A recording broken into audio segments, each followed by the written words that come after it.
Last week in Michigan politics, lawmakers in Lansing finally have a deal on a full state budget. We dive into the details of how it happened and what's inside. Plus, lawmakers on Capitol Hill without a funding deal, now driving the federal government into a shutdown. What could be impacted and how some at one major West Michigan festival are already seeing it. And it's been a moment decades in the making as one local lake has officially been delisted. What that means and why it means so much to the community. I'm Josh Albertus, and this is your 13 on Your Side Rundown.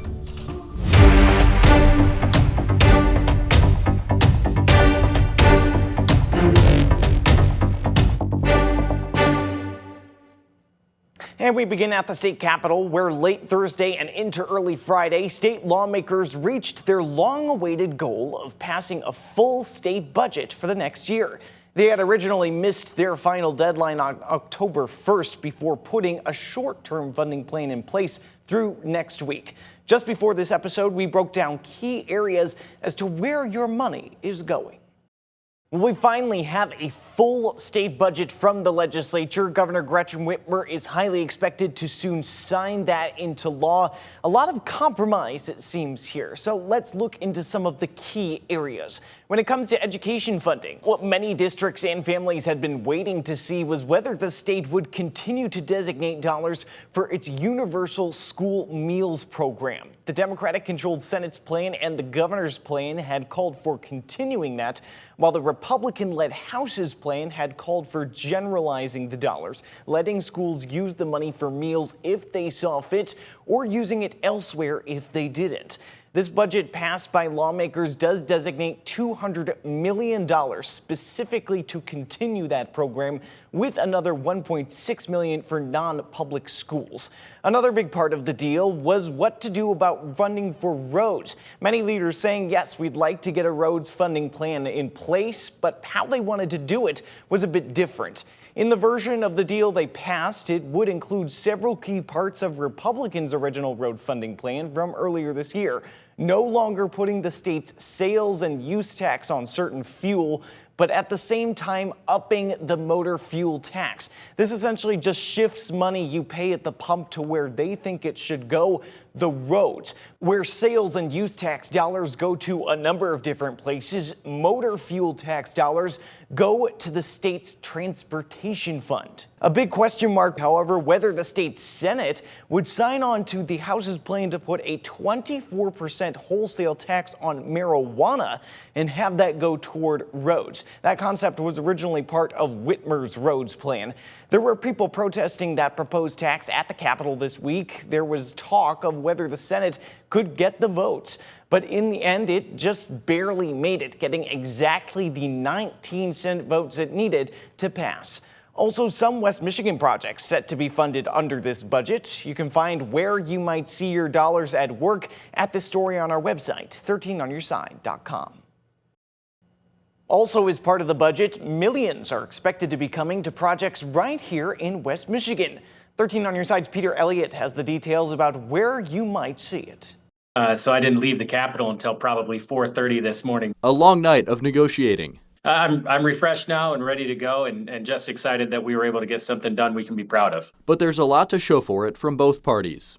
It was a budget for all of Michigan, and I'm really proud and really excited about that. Republican Representative Brian Posthumus of Rockford highlighting the ways that the budget will benefit Kent County. Among them, $1.8 million to transform the Grand Agricultural Center of West Michigan in Lowell. What we're looking at doing there is adding electricity and water to the campsite, and then also building out a covered arena to really make it a destination for larger exhibitions and larger shows. Every summer, the Grand is home to the Kent County Youth Fair, but officials see something greater, a hub for agricultural shows. It's a large industry that Michigan is missing out on. You know, if when you're talking about horse show, long 3-day horse show events, people are going to Illinois and Ohio and Indiana and spending a lot of their time there. Posthumus says the facility will require more investment, but most of the money for future upgrades will come from private donors. The reality is every dollar that we're putting into it from the state level has about a $3 match from private investment. And I thought that was a good return on investment. Also in the budget, the Grand Rapids Art Museum will receive $2 million to modernize the building's lighting and security, as well as to replace part of its HVAC system. These escalating expenses have forced us to divert critical resources from programming and public engagement to urgent repairs. It's the first time that Michigan's second largest museum is receiving any kind of state or federal funding. That's why I was happy to make that ask, right? The Grand Rapids Art Museum is, it's a staple in the West Michigan community, specifically in Grand Rapids.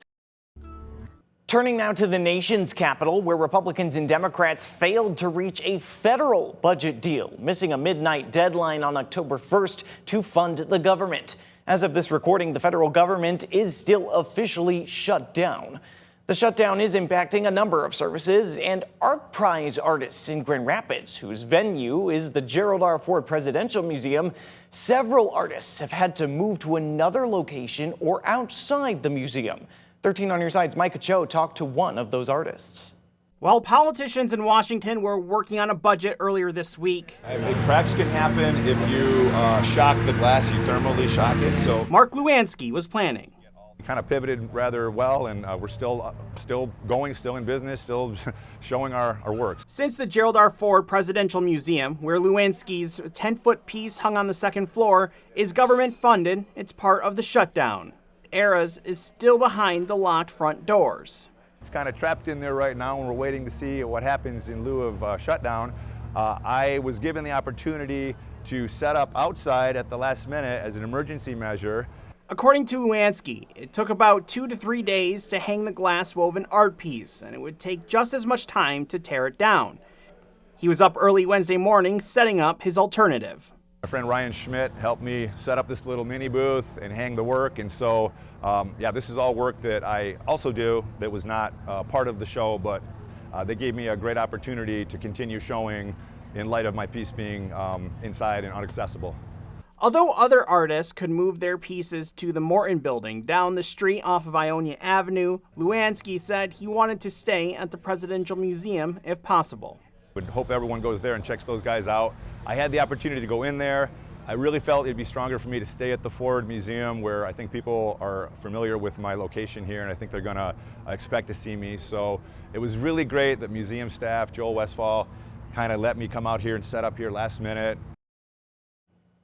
And here's a look at which federal programs will continue to operate and which ones won't. Social Security recipients will continue to receive their benefits. However, Social Security Administration workers could be furloughed, so processing new applications could be delayed. People with student loans will have to keep making payments. The Department of Education says it will also continue to send out student aid.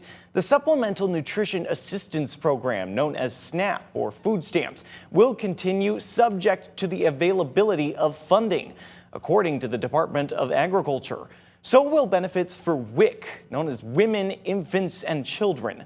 The programs are funded at least through October.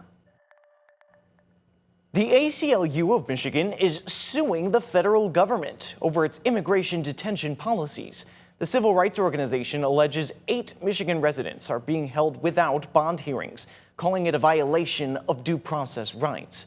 One of those Michigan residents being held without a hearing, we're told, is 33-year-old father of 3 Jose Daniel Contreras Cervantes. He is away from his family, we're told, at the North Lake Processing Center in Baldwin indefinitely. 13 on your side's Peter Elliott has more on his story. Our life has changed completely since Jose was taken. A father with cancer. This family's pain is unbearable, but it is also now commonplace. And 7 other Michigan residents detained indefinitely by ICE without a hearing. That directive is blatantly illegal. It's why the ACLU of Michigan is suing the federal government, calling it a violation of due process rights under the Constitution. If unchecked, it will affect thousands, possibly millions of people. It will result in family separation on an unprecedented scale. It's the result of a new policy adopted by Immigration and Customs Enforcement in July to deny bond hearings for the duration of removal proceedings. Bond hearings are critical. Immigration cases can take months or even years. For the family of Jose Daniel Contreras Cervantes, time is running out. My husband was diagnosed with a rare form of leukemia, and the doctor said he had 4 to 6 years to live. While in custody at facilities in Michigan and Ohio, his wife Lupita says he couldn't treat his cancer. For 22 days, Jose did not receive his medication, which he is to take daily for his leukemia. In August, Contreras Cervantes was pulled over by a sheriff's deputy in Macomb County for allegedly driving 10 miles over the speed limit. He did not have a driver's license or immigration papers. He is my husband, my life partner, the father of our children, and we want him back home. His 8- and 9-year-old sons, Aiden and Emilio, miss their father.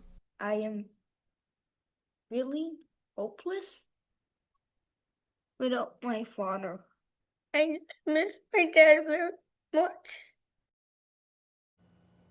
13 on Your Side has reached out to ICE for comment on its detention policies. The agency had not responded as of earlier this week. And Governor Whitmer is considered by many to be on the short list of possible 2028 Democratic presidential candidates. But that could be changing as Whitmer seemingly cast doubt this week about a possible White House bid in the next presidential election. After delivering a speech aimed at reinforcing the Michigan-Canada economic relationship at the Empire Club of Canada in Toronto, a reporter asked Whitmer about her plans for 2028. And while she didn't outright answer the question, it seemed, she did seem to lean against the idea.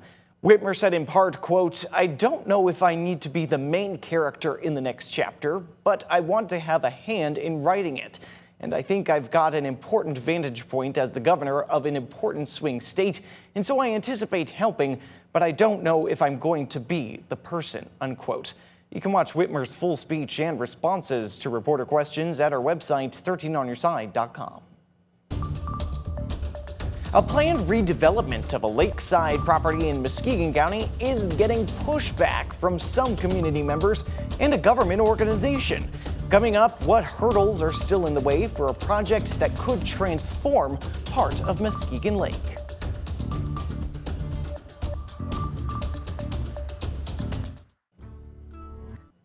Now to the latest on a planned housing development on the contaminated site of the old Sappy Mill on Muskegon Lake. This week, the Department of Environment, Great Lakes and Energy answered some questions about the plan during a virtual meeting. 13 on Your Side has been reporting about the contamination at the site of the former Sappy Paper Mill in Muskegon, where a local developer is set to build hundreds of homes. And 13 on Your Side's Nick Nelson has a look at how the state is addressing the issue. We do have potentially explosive concentrations of methane out there throughout the site. The state's Environment, Great Lakes and Energy Department is continuing to let the public know about industrial contamination at the old Sappy Paper Mill site in Muskegon, where developer Parkland Properties says it's building hundreds of homes. Eagle Representative Jason Pohl told about 50 residents at a virtual meeting Tuesday that the plan is to reduce the methane risk by elevating the construction to prevent vapor intrusion. And this whole method here is to cut out that route. To give that methane an off-ramp, to get out of that path from flowing into the building. Eagle's response activity plan proposes the homes have specific construction designs to manage methane levels below 1.5%, including methane meters that would be installed in the homes. This whole system will be maintained by a new dedicated nonprofit business entity.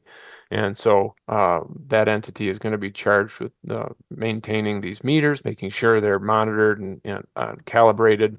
This information is conveyed to them so that they don't accidentally do something that could cause an unsafe condition.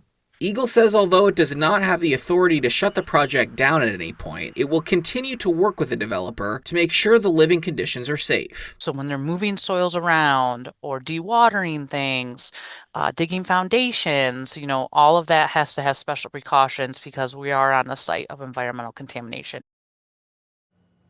Now, the site is also contaminated with PFAS and other chemicals, we're told, that Eagle plans to address at meetings in the future. And following that virtual meeting, Nick also spoke with one woman who lives nearby who hopes to see more work from Eagle. It would behoove the state and even the federal government if they got involved and helped clean that property.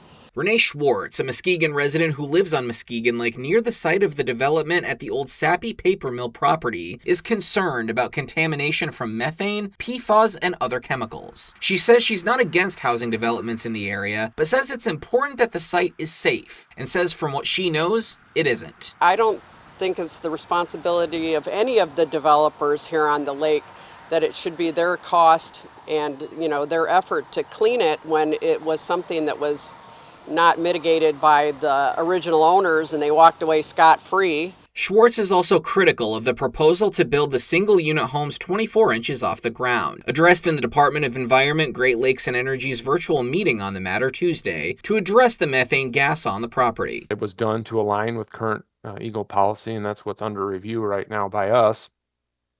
We'll have another crack at further review here once final designs are submitted. What if you're walking around the property and you're on the ground?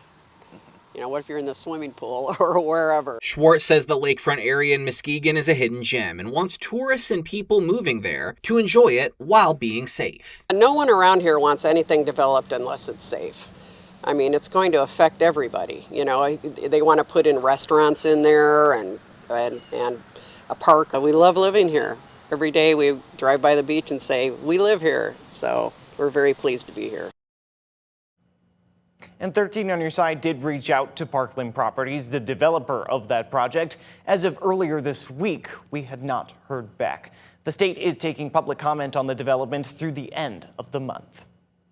And a major milestone for Muskegon Lake as leaders gather to announce it's no longer considered one of the Great Lakes' most polluted waters. 13 on Your Side's Kiara Patterson was there for the celebration of the lake's official delisting and has the story.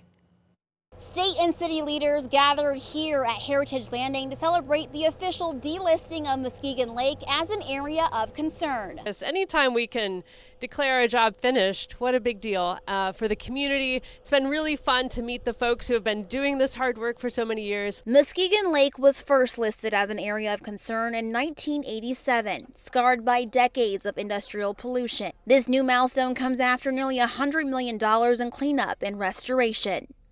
The number I heard is 84 million in total from all sources, probably more. The rate on return is amazing. So we're doing it because it's the right thing to do, but it's also something that's a good use of taxpayer dollars. The Muskegon Lake was officially delisted on September 26. Leaders say the work has not only restored the lake's ecosystems, but also created an economic momentum across Muskegon. I certainly remember the stigma growing up of this lake coming out to the lake shore and being told that this was not a lake that we could swim, fish, play in.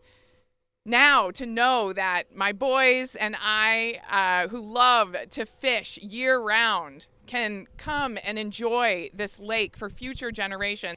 Officials say more than 2 million visitors came to Muskegon last year, many for fishing tournaments, sailing, and lakefront recreation. Momentum, they believe, will only accelerate with the lake's restoration. So much collaboration, so much investment, so much blood, sweat, and tears going into the revitalization of this lake and our community. And we are seeing the dividends being paid off with renewed energy and investment and revitalization across greater Muskegon. And leaders say this cleanup now paves the way for growth in tourism. In Muskegon, I'm Kiara Patterson, 13 on Your Side. Officials broke ground on a $9 million improvement to Grand Rapids' southwest side this past week. After the break, we hear from a city official about how this project will impact neighboring communities. Ottawa County is celebrating a grant from the U.S. Environmental Protection Agency.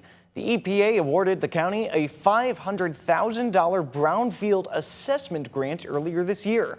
This is the third time they have received such a grant.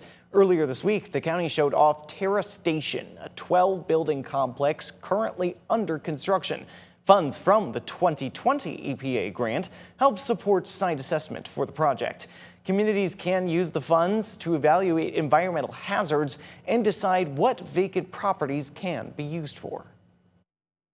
It allows them to evaluate, you might have had a vacant building there for many years and you might not know what the previous uses were or what the potential environmental hazards are. And so what you're able to do is decide, is this land appropriate for housing? Is this land maybe appropriate for some other kind of industrial reuse? Ottawa County was one of 207 communities selected nationwide to receive funding to support brownfield redevelopment. And Grand Rapids is renovating the Oxford Trail on the city's southwest side thanks to $9 million in funding from an American Rescue Plan grant through Downtown Grand Rapids, Inc. and the city's Parks and Rec Department. They held a ribbon-cutting ceremony for the improvements last week. The work will give those living nearby access to the Grand River and the larger Grand River Greenway project. The project will reconstruct the existing trail and install new segments to connect Oxford Street to Hall Street and Godfrey Avenue. City officials say the project is all about the people who live in those neighborhoods. They're the ones who live here, work here, and play here. So really, we did an intentional, prolonged engagement process with this, where we essentially created a steering committee comprised of neighborhoods from both the Roosevelt Park area and the Black Hills neighborhoods to really help design and curate what the design will be in these spaces. When the trail is finished, there will also be a new playground, outdoor exercise area, basketball court, and community gathering spaces. City officials hope the project will be finished by the end of next year. And we have an update now on a lawsuit filed by a parent against a West Michigan school district. A federal judge has dismissed the suit filed by Stephanie Boone, who claimed the Lowell area school district violated her First Amendment rights. Boone, a vocal critic of certain school policies and certain books in the school library, says the district's rules prevented her from directly communicating with staff. The judge ruled since Boone claims she was marginalized and not her children, she has no standing and dismissed the suit. Meanwhile, the school librarian who was targeted by Boone on social media has filed a civil lawsuit against Boone, claiming she was the subject of harassment and false claims for years. From advocacy to action, one 11-year-old from Muskegon is making waves in her hometown. How her speech at a city council meeting led to a community cleanup and an appearance on national television. That's next.